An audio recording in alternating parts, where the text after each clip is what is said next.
can I do for you? I was wondering if we could have a little chat. Chat? Yeah. Yeah, absolutely.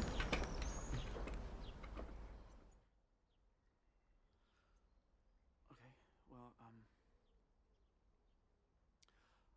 know things have been... Eloise Lawrence gives a great performance as our tour guide through the wreckage, while the supporting cast is rounded out by Tim Roth, Cillian Murphy and Rory Kinnear. Yeah, fuck off, Archie Whelan.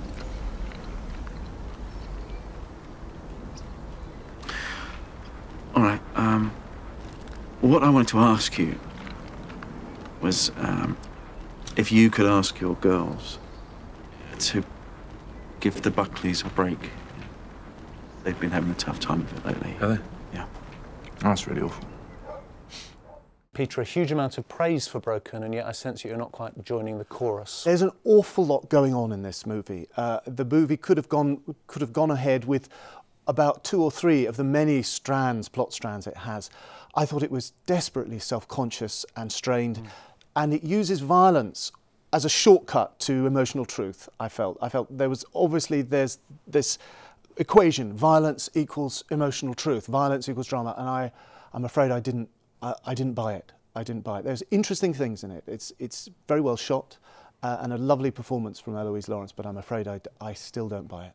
I think I do share a lot of your reservations. I mean, for a film that is about the way real people live in the real England, there's something to be applauded in that, and yet at times it felt as contrived and machine-tooled as a sort of high-concept Hollywood film. I felt it utterly contrived. I found it utterly contrived. As I say, it was just overloaded with all this stuff. It was, frankly, rather preposterous, especially the emotional crises at the end. I found entirely preposterous. But as I say, I feel bad at saying that because it's a well-made film. Its sincerity and its commitment sort of shines out of every frame in a way. And Rufus Norris isn't a fool. He's obviously a very talented guy, and that's been shown in the success that this movie's had.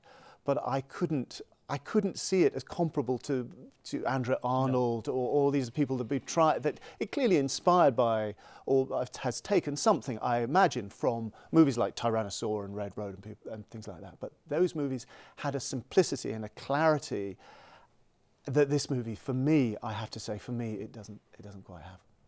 Andrew, are you able to show us the light on this? I do feel that there is some great stuff in here, and yet it didn't quite cohere for me. Yeah, I mean, I don't want the people involved in it to think we're ganging up on it, but I'm sort of in a not dissimilar position to Peter, where